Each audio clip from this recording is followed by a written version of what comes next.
You've done well, lad. I'm sorry for your loss. You must be all done in. Why don't you go to the kitchen and have a good meal? Sorrow is easier to bear on a full stomach. I heard about your father. They say he was a swordsmith who moved to the countryside to make horseshoes. Oh, I hear you came from Scarlet. I can't understand why he wasted his talents, but I'm sure he had his reasons. He had a fine reputation. It's a great loss.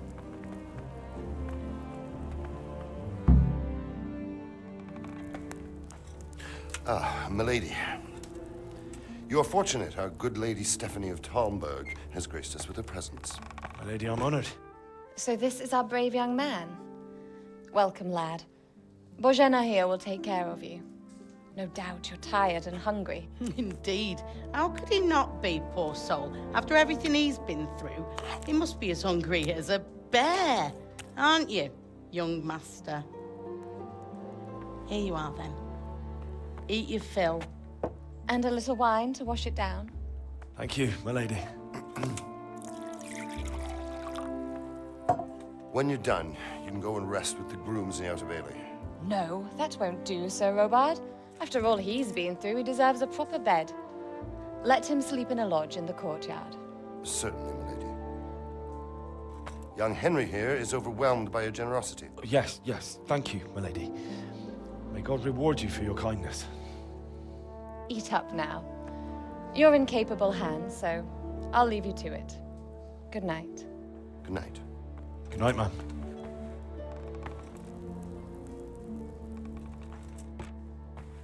When you've done, you can sleep in the bedchamber of the courtyard lodge. And don't forget to take off those filthy boots before getting into bed.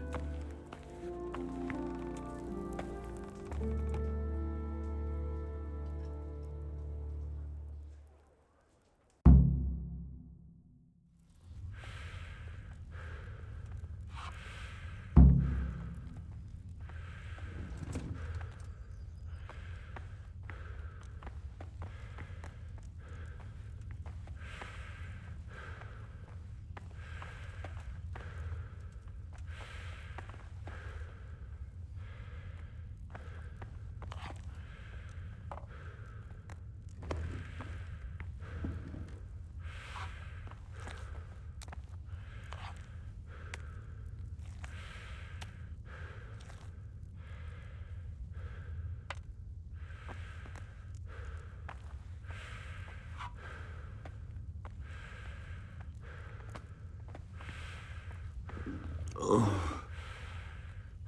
something to eat.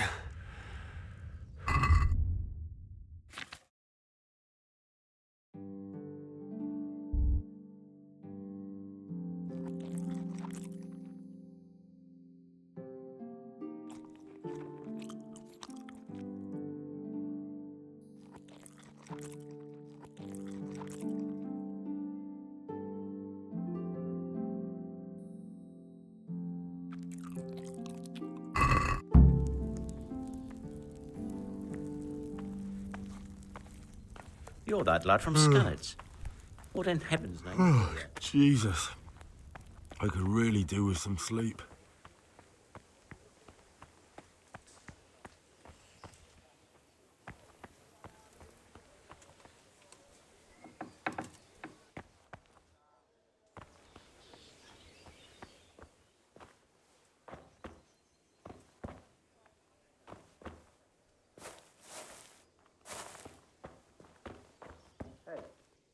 Who's there?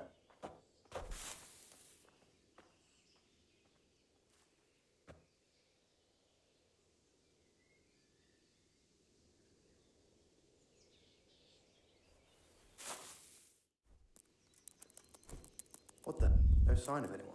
God knows what it was.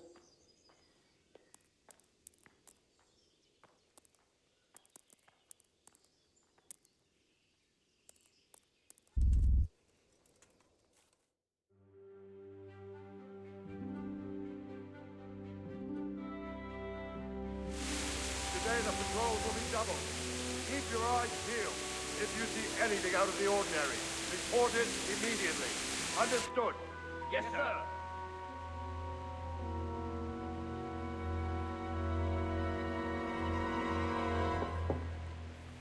Yes? It is I, Henry. Forgive the intrusion. I didn't wake you, boy, did I? My lady, no, not at all. But what brings you here at this hour? I thought you could do with a little wine. It's just what you need to help you sleep. My lady, thank you. You really shouldn't. You could have sent a servant. I was going to, but to tell you the truth, I couldn't sleep either. I thought of you while saying my prayers. How awful it must have been for you. I came to offer you solace, to let you know you're not alone. Thank you. Thank you kindly. You're welcome. Now, Henry, I know this is all very new and strange for you, but I want you to feel at home here. You're not to worry about anything except getting better. God knows you've been through a terrible ordeal. I know what it is to be left alone in the world, although your loss is much greater. But with God's help, the pain will ease in time. And it can help to talk about it, if you feel like it.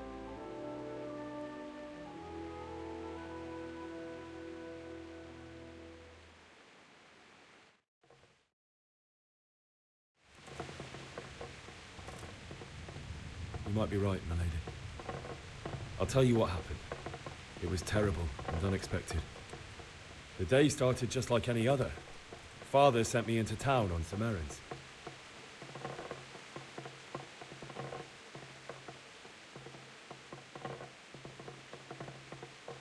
A fellow by the name of Kunish owed money to Father, who sent me to collect it from him. Only Kunish had no intention of paying. It got a bit heated, as often happens when there's money involved, but Kunish still wouldn't cough up the coin. Father was too generous for his own good, letting even a scoundrel like that buy on credit. Oh. When I'd done all the errands, I headed back home. I promised Father I'd help him with his work, and I was looking forward to it. He was forging a sword for Sir Radzig.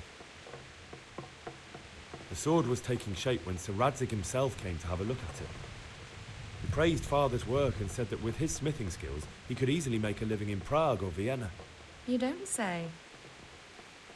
But Sigismund's horde was already on the horizon, ready to attack the town.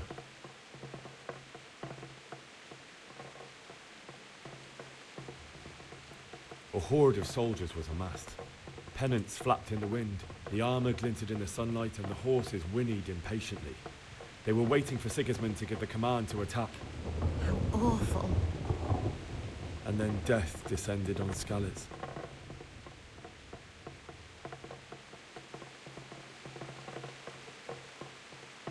Father told me to take shelter in the castle while he went to get Mother. She was stranded in the town, surrounded by Sigismund's butchers. And then I saw him knocking down one Cuman after another. I never saw him fight like that.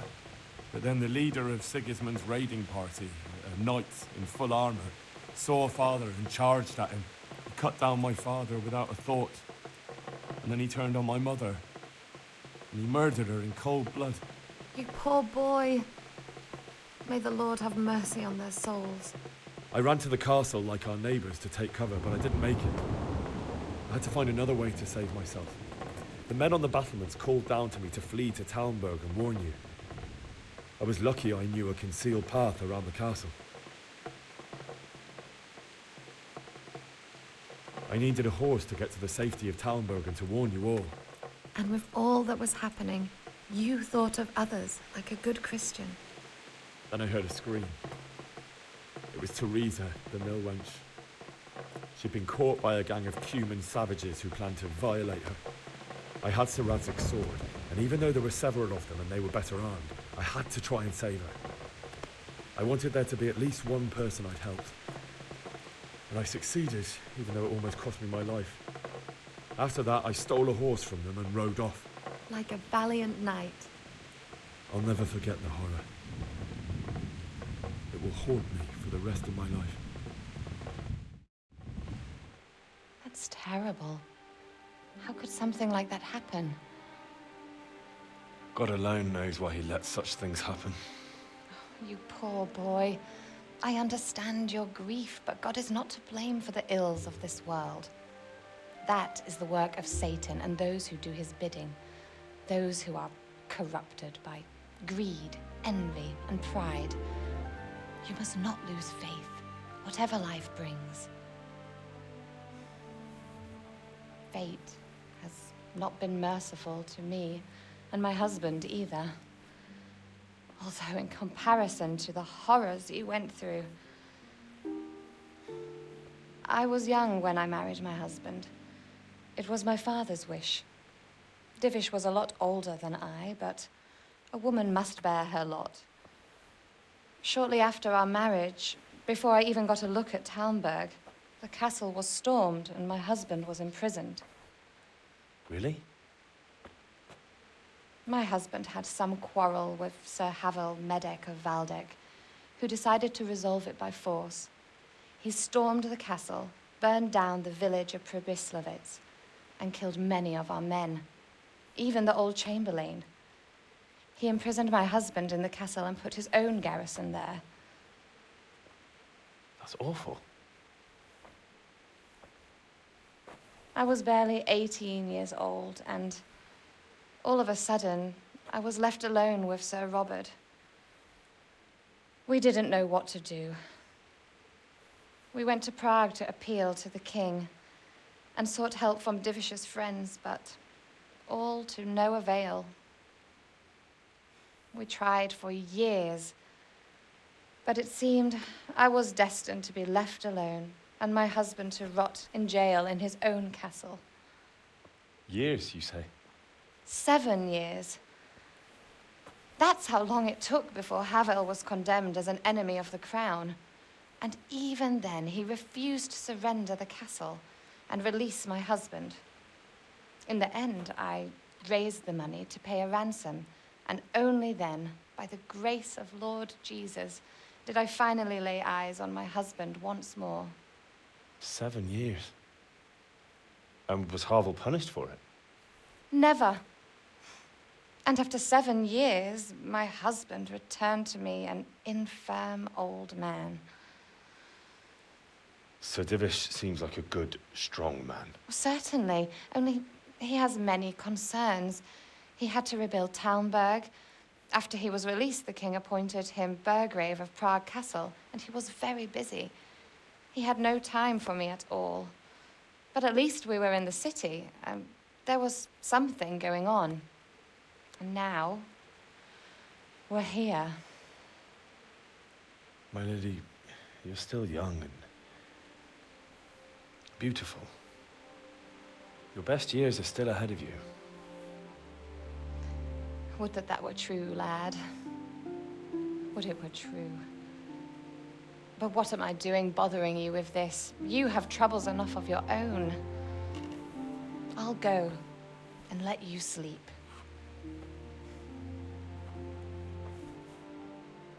I enjoyed our little talk, Henry. Good night, and God bless. Good night, my lady.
Henry, wake up. You don't want to miss this. What is it? What's happening? Come to the battlements. One of our patrols reported a company heading here from Skalitz.